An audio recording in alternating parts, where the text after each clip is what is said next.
Okay, we're back.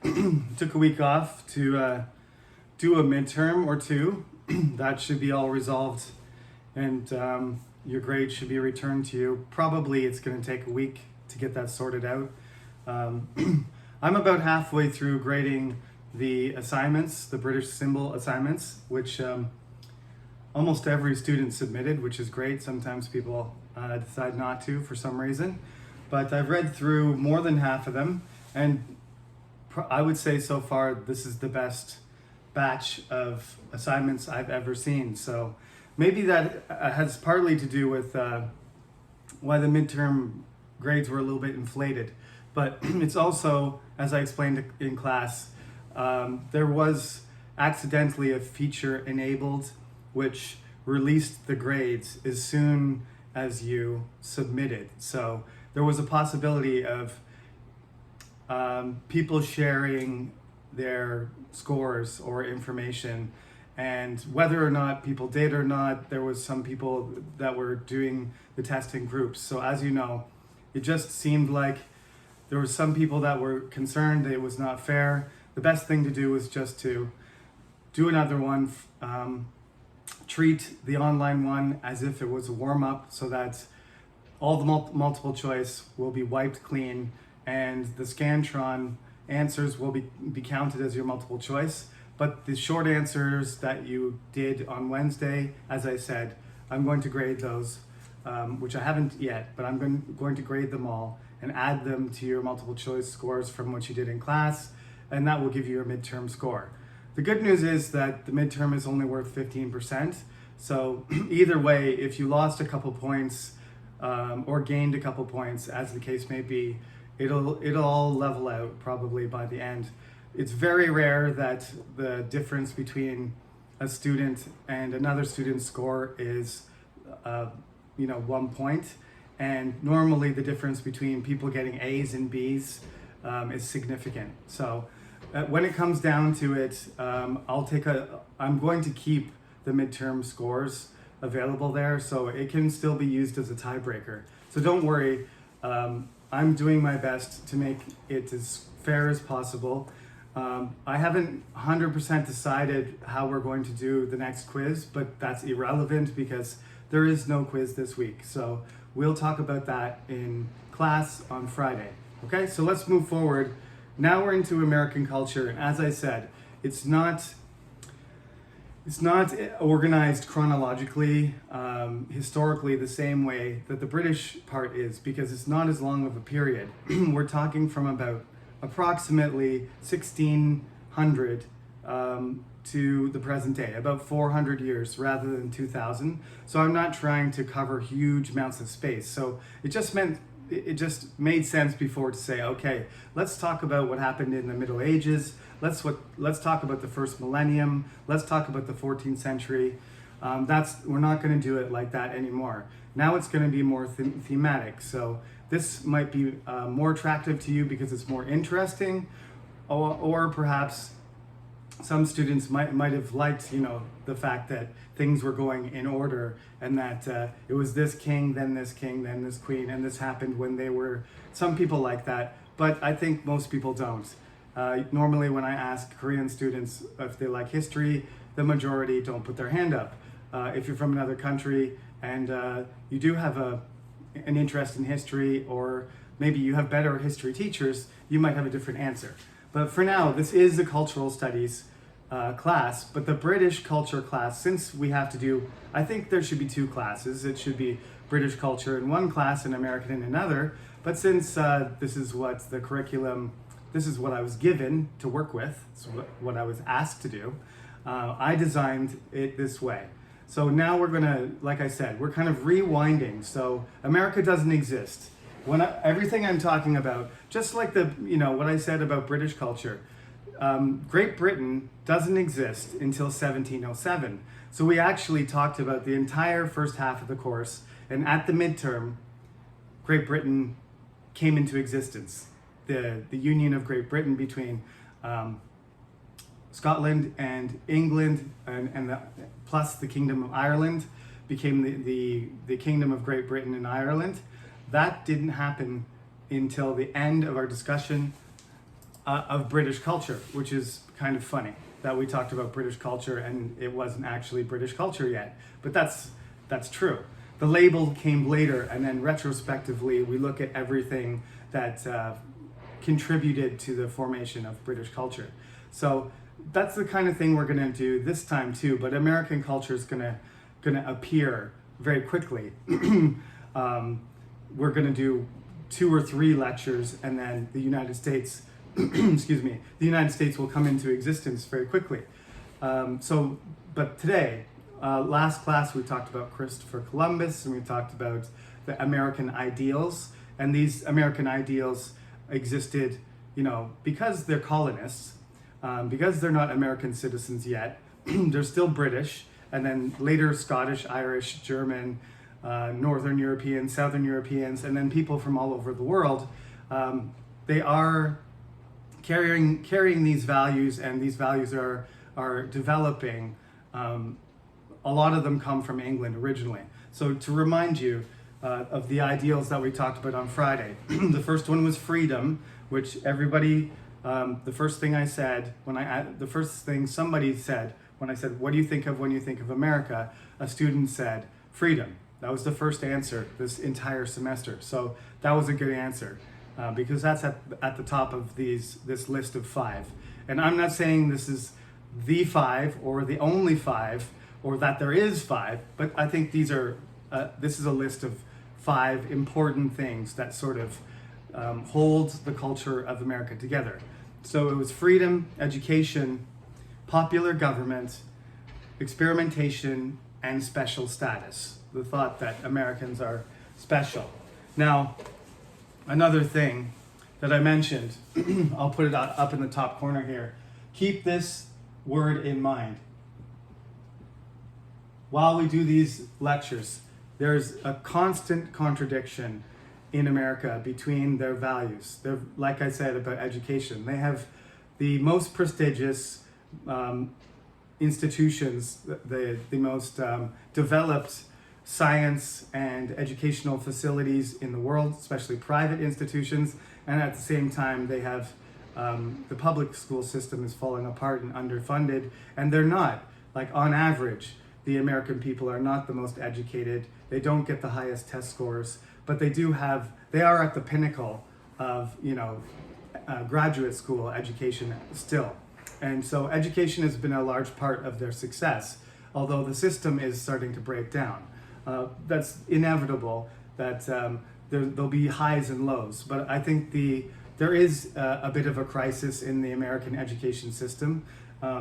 Part of the reason is because it's too expensive, but we'll get there. That's more of a 20th, 21st century, like this is almost a current problem. Joe Biden is dealing with, whether they should cancel student debt because so many Americans owe so much money that their degree isn't really helping them out in their life because they're making payments, until they're middle-aged for the cost of their education. So anyway, this is way back in the beginning. Like I said, we'll start right at the beginning again. Columbus discovers the New World. Explorers follow after him. The English send John Cabot, who is actually an Italian, but he takes a ship for Henry VII because Henry VII realizes after he said no to Columbus that he made a mistake.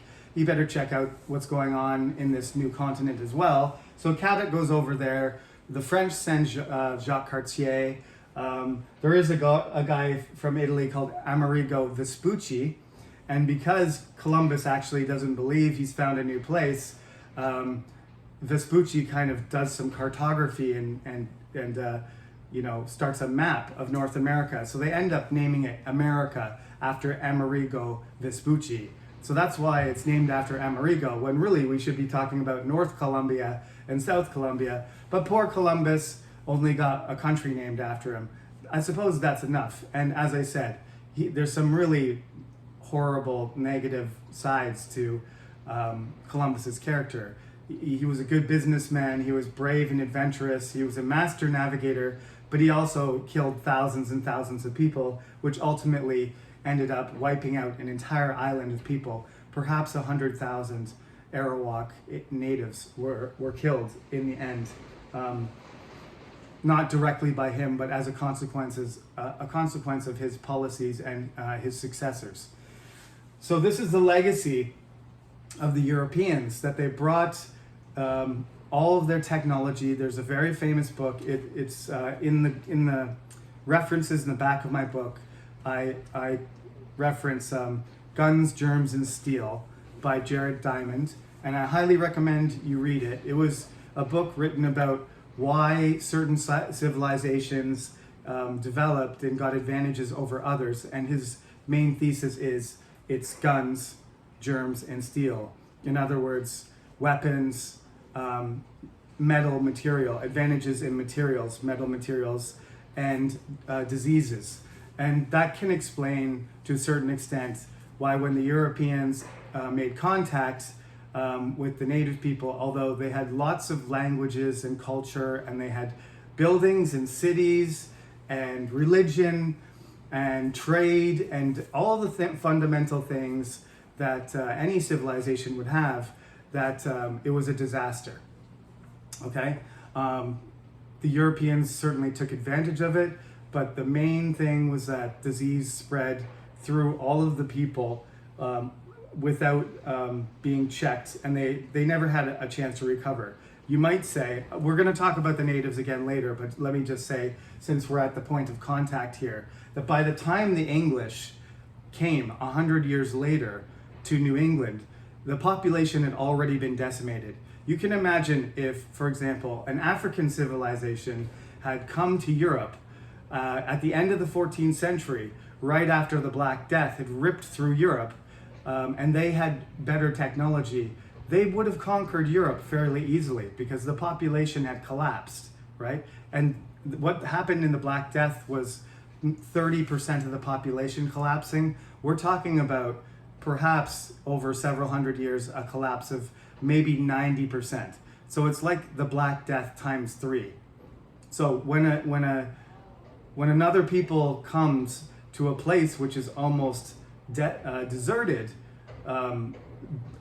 depopulated, they get the impression that this is a primitive civilization, but actually this is a civilization that has been crippled, and that just like after the Black Death, many of the villages disappeared, the trees grew back, the farms disappeared because there wasn't enough people to clear the land. The same thing happened when the Europeans came to North America. They came to villages that were almost empty, or they came to places that they were deserted. Some places were long gone, and they weren't archaeologists. They weren't looking for evidence of civilization. They just looked like a group of people who were underdeveloped, that were, from ancient times. But we all know that there are maybe more people living in Mexico than there was in large European countries. What is now Mexico City, Tenochtitlan, might have been the largest city in the world around 1500 before, well, not 1500, but 1450, before Hernan Cortez came and conquered Mexico. So all of these things, we'll talk about them further, but the fact is, Spain and Portugal got there first, and because of various reasons, England had a civil war, France had religious wars. They were not prepared financially or politically to join the age of exploration and trade. So Portugal and Spain got a head start, and then England, France, and the Netherlands. The Netherlands was also fighting with Spain for its independence for the majority of that century. So once these countries consolidated, these kingdoms consolidated, they joined them. So there was more. There were more European powers struggling over North America. So let me go forward, because we are going to focus on not the other countries, but the 13 colonies of America. Now, I already mentioned at the end of the Civil War, New Amsterdam, the Netherlands, they had a war with England, and the Netherlands lost, the colony was called New Amsterdam. Their colony was New Amsterdam. When they lost the war, they lost possession of that colony, and it became New York. And so one of the 13 colonies was a Dutch colony originally. that might account for some of the multiculturalism, cosmopolitan character of New York, because the Netherlands was a very multicultural place, very international, trade-oriented. It wasn't a kingdom, it was more of a republic by this point. So people said that even in the 17th century, even in the 1600s, when you walk down the street of New Amsterdam and then New York City, you could hear 20 different languages. You could hear native languages, you could hear French, you could hear Dutch, you could hear Spanish, you could hear English, 20 different languages. This is not New York City now. We're talking about, this is like a town. This is like Nonsan or something, smaller than that, right? We're talking about a town of like maybe 10,000 people and there's 20 different languages. That's a very, very multicultural city. So New York City is founded on that. That's one of the reasons New York is diverse. It's a gigantic international trade center, but it was always multicultural, which makes New York unique. The natives that lived nearby, there was various tribes. They were mostly warlike. They fought with the colonists a lot, but there was a tribe called the Wampanoag, and they made friends with the Pilgrims. The Puritans, which I explained, were the ones who came to New England, and they made friends with them and helped them survive, and that's the story of the first Thanksgiving. But for the most part, there was a lot of fighting between the natives and the English colonists. But as I said, the numbers were very lopsided because they had already been, many of them had died from disease, and they were actually afraid. They were afraid not just of the weapons, the guns, and the ships and the technology, but they were afraid sort of that they had been cursed and that the God of these strange people was striking them down for fighting against them. Actually, they were still very Christian, the English, and so they said, our God will protect us, our God will curse you, and what happened? Many of them died. So they started to believe that the God of these white men was actually powerful and he was trying to kill them, because it certainly seemed like it when half of them died without even fighting. You can imagine why they thought that. Now again, let me say, like I said, rewind. We're going back and forth here so I can explain things. This is not chronological. During the Cromwell's time, the English Civil Wars, they imposed these navigation acts. One of the reasons they fought against the Netherlands was that the English trade system wanted to keep all English trade inside the English system, just like the Spanish. You remember Francis Drake. Francis Drake was a pirate who was attacking Spanish ships. One of the reasons he was attacking is because the Spanish wouldn't trade with the English. They wouldn't let the English deliver their goods to Spanish ports. They wanted the Spanish colonies and Spain, the mother country, to be one trading empire. That's what the economic system was of the day. That was the sort of idea. Until Adam Smith, a Scottish guy, comes along and says, there's an invisible hand and everybody, private industry is better for the good of all, right? Working for yourself is working for the system, and capitalism is a superior model of economy. Until that happened, free industry, laissez-faire, all of these economic ideas, they haven't really been developed yet. So what all of these empires, they're turning into empires. It's becoming the British Empire, not quite yet, but England and France and Spain already has an empire. They want to keep the trade inside their empire. They don't want French ships trading with their colonies or bringing trade from their colonies to Spain. They want to control it themselves. So the English do the same thing. The Dutch are basically the traders of the world. The Portuguese were, when they made it to the Spice Islands, they had a monopoly on spices and silk and contact with India. But the Netherlands starts to break into this. They had the largest trade fleet in the world. And to solve this problem, England goes to war with them and says, okay, you're not allowed to trade with England. Only English ships can trade between English colonies, English territories, Scotland, Ireland, and so on. They fight wars over that, and that's how they get New York.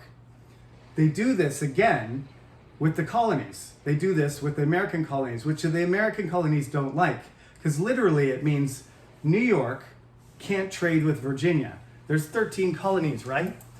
The colonies can't even trade with each other. English ships, British ships, if you want to send something from New York and you want to send it to Virginia, you have to use a British ship. You can't use a colonial ship. All shipping should be done by the British, by British ships, okay? You can see how they wouldn't like this. They want to be able to trade with the Spanish colonies and France and Netherlands. They want free trade, but the Navigation Act restricts all trade to British transportation, okay? This will become a serious issue that the Americans hate and will contribute to them protesting other things and eventually starting the American Revolutionary War for independence. Okay, so let me talk about the 13 colonies. So first, I said already, the first one was Virginia, 1607, and then in 1620, the Pilgrims, the Puritans, the Mayflower, they get blown off course into Massachusetts Bay, and they land at Plymouth Rock, and they start a colony where somebody says a sermon where we're going to build a state that is a city on the hill, for all the world to look at and admire. I told you about the city on the hill metaphor, which is still in use. So Massachusetts was second, and then we had New Hampshire. I'm going to look at the list because sometimes I forget one, and I don't know the order. Virginia first. You don't have to remember. Virginia, Massachusetts, New Hampshire, Maryland, Connecticut, Rhode Island, Delaware, North Carolina, South Carolina, New York, when they conquered it and took it from the Dutch in 1664, New Jersey, which is still, that was kind of annexed from Sweden, and there was kind of a small Swedish colony there, but we'll leave that out. Pennsylvania in 1681, and Georgia much later, 50 years later. Georgia is the last one. It's created in 1732. Each of these states has a unique character. Some of them are more similar, like New Jersey and New York, for example. They're very close to each other. They have similar culture. Pennsylvania was founded by William Penn, and he was a Quaker. Maryland was founded by Lord Calvert, and he was a Catholic. So here's one thing that's really important. You got Virginia in the middle. It's the biggest by far. They try to find gold. They can't. They end up finding tobacco. That is valuable. King James thinks it's disgusting, but it makes tons of money, so he kind of looks the other way. Tobacco becomes the most important thing. Virginia becomes the richest colony and has the most people. The first 5 presidents of the United States will be born in Virginia. So think about Virginia as like a California now. You can't imagine that because Virginia is a small state, but at the beginning in the 18th century, when we're talking about the Revolutionary War, in the 1760s, right? Virginia is the biggest and most important state by far. So you got Virginia in the middle, which we consider south, or they considered south, but it's really in the middle because Florida was not part of the states yet, but if you add Florida, Virginia is kind of in the middle. So you got Virginia, and then above it, New York.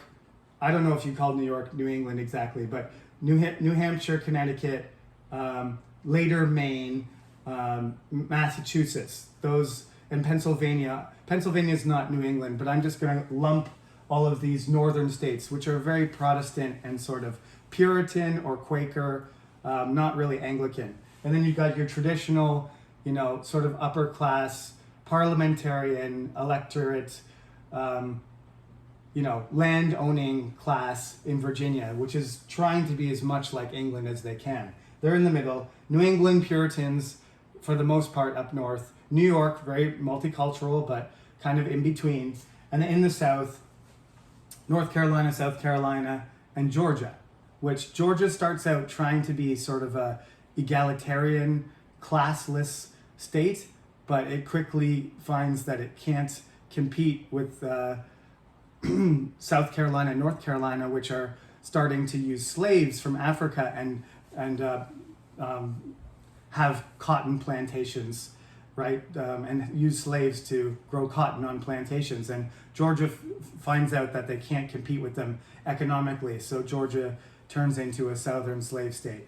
Okay, so again, we're going kind of from this is like 100 years. There's 100 years time here from when the Navigation Acts are imposed on the Dutch until they are imposed on the colonies, and there's about 100 years of this, you know, basically the colonies growing and being established, and the king or queen, the crown of England, basically not paying close attention to them. This is called salutary neglect, okay? You don't need to remember that. It's kind of a hard name to remember, but what it means, salutary, I can't even say it. Salutary neglect essentially means that they were part of the British Empire and they were supposed to follow the rules, but there was really no military or political interference. So for about 100 years, the colonies were on their own. They had British governors and they sent money, but they were very lightly taxed and the rules were very easy to follow. It wasn't very strict, and they had their own legislative bodies. They got together this burgess like once or twice a year and they passed some laws, and they had their own courts, and basically the British governor just presided over the state and collected his salary. They paid the salary of the governor, and they collected a small amount of tax, and the colonies just grew on their own. They were kind of semi-independent. That's what salutary neglect is. Now, in 1753, France and England decided they had enough of each other again. They do fight like over and over again. Sometimes people call it the Second 100 Years' War, because we talked about the 100 Years' War that started just before the Black Death and kept going for 117 years. Well, the same thing happens around 1700. They have a war over the Spanish succession. This is the one that William fights against Louis XIV. They have a war.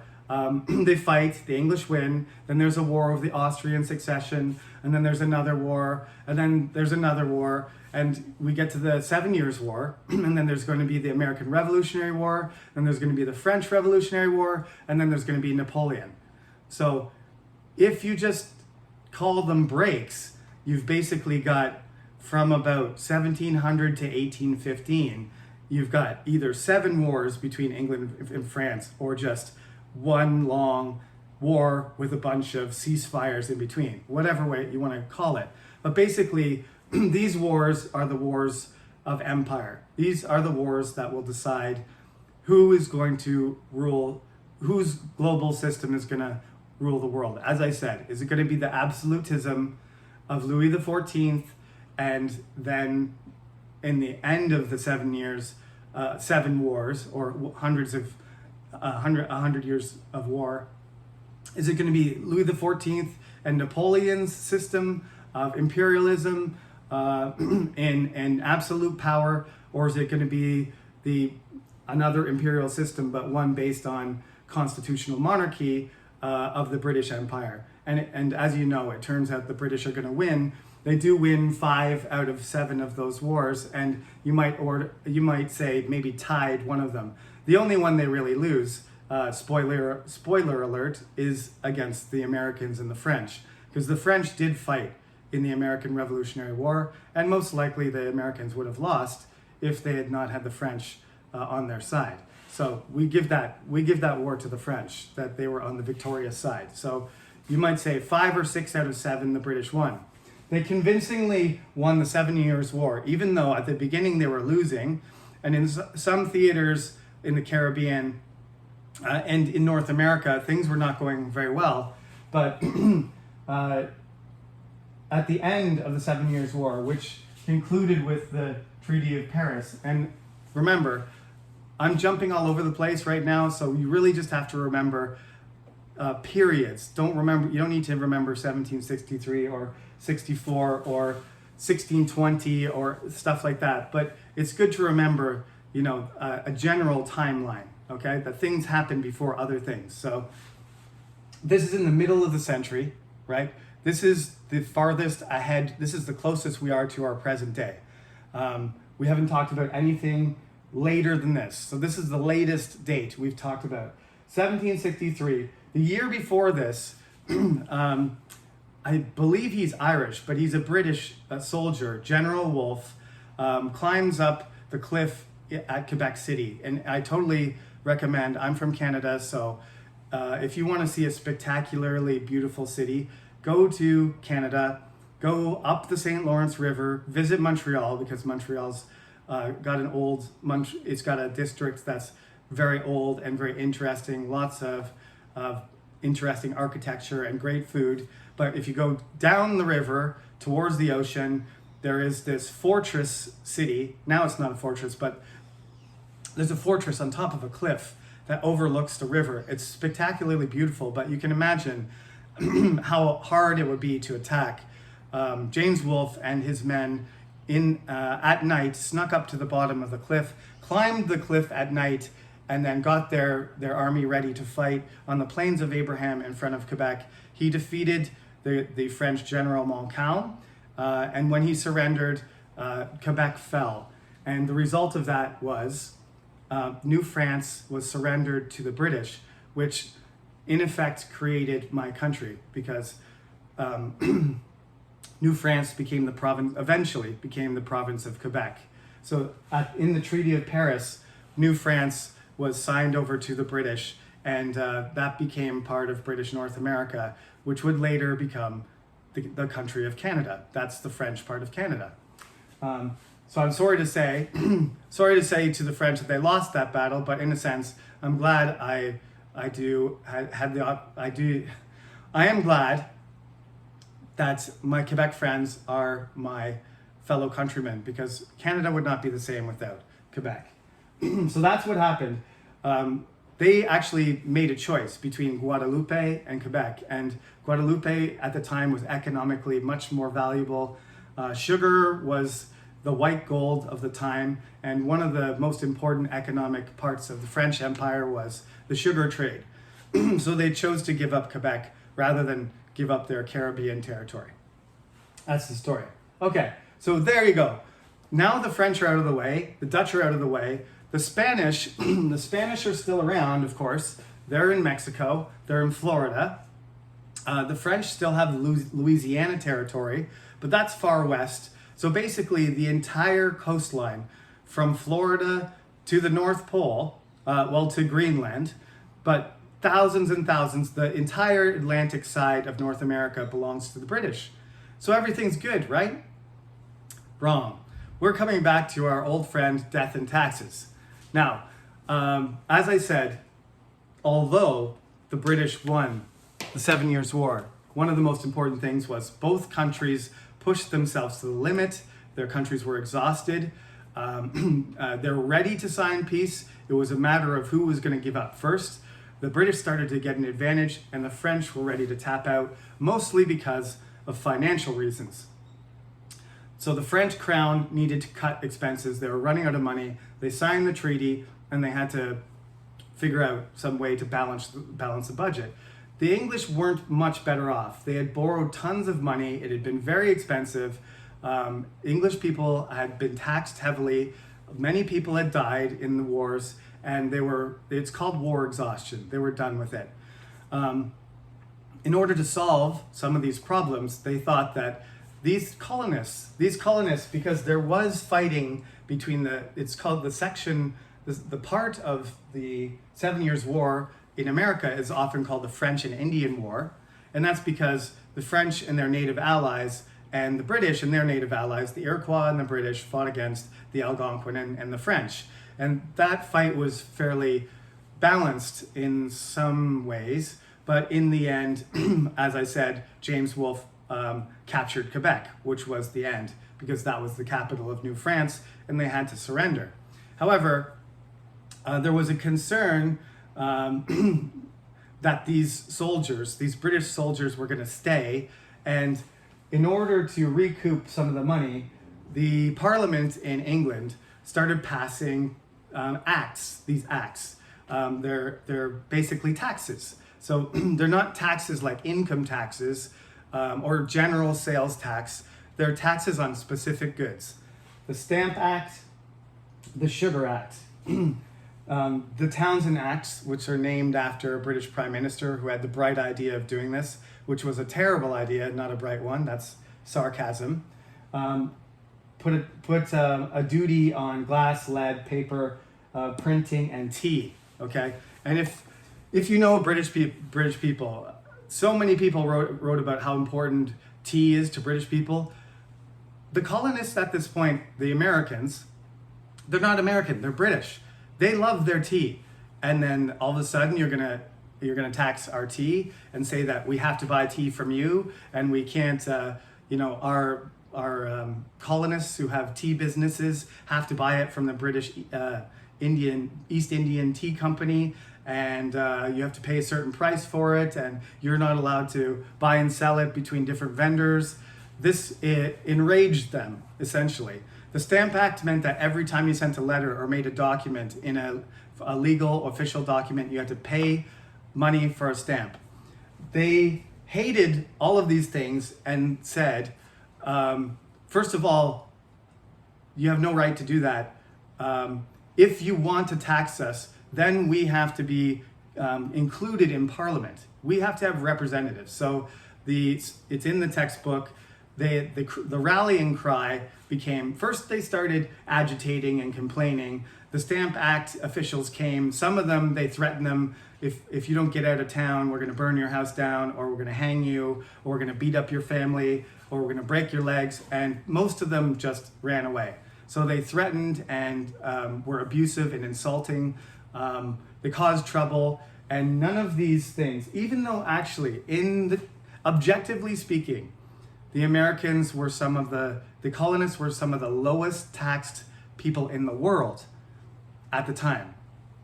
But they were used to it. They had 100 years of salutary neglect. So they hadn't been taxed, and they were used to not having freedom and doing their business. And there were tax collectors and there were government inspectors, but they weren't enforcing. They were just kind of, give me a few pennies or shillings or whatever now and again. They just kind of paid them whatever to make them look the other way. Now they're trying to enforce these taxes, right? Even though they're only raising it like from 1% to 2%.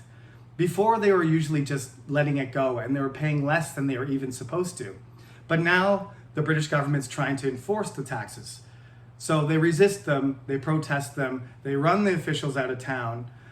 They start sending pamphlets everywhere. Thomas Paine writes a pamphlet called Common Sense, and this pamphlet gets printed and spread all over the place. It's just common sense that we have our own country and we're not ruled by some king who has no idea about what it's like to live in America.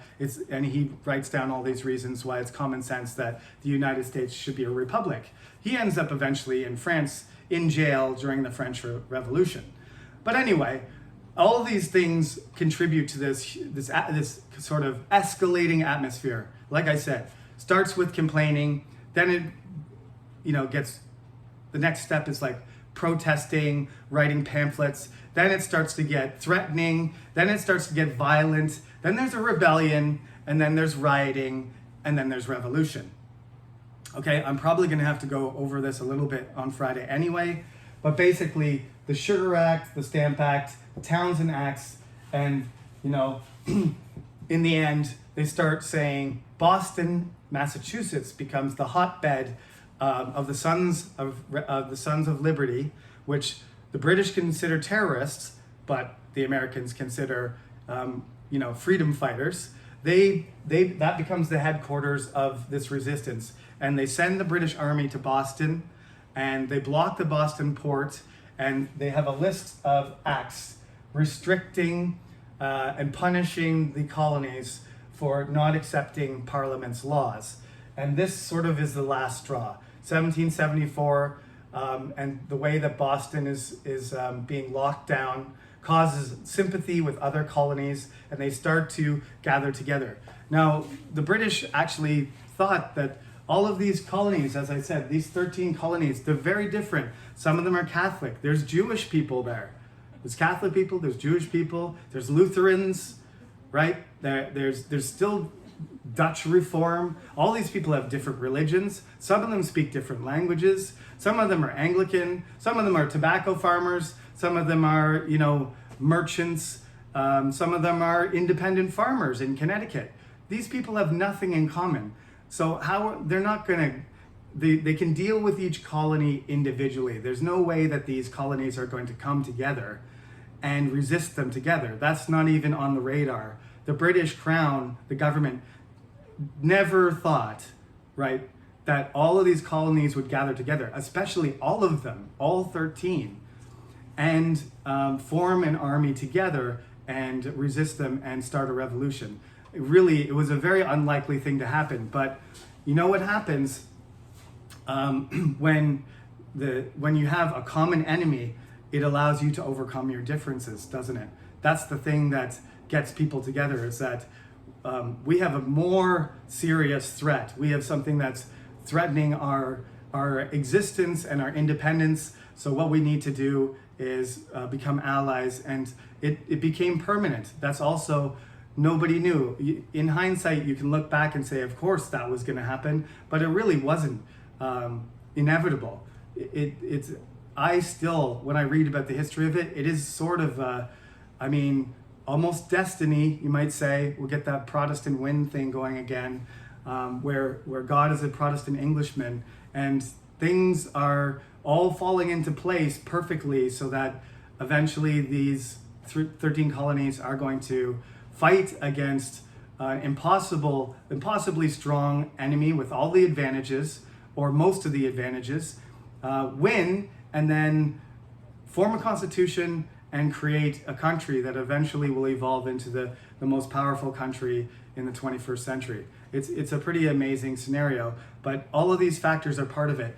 I do believe that part of it is just Parliament's arrogance and the British government's inability to understand bad politics, bad decisions over and over again.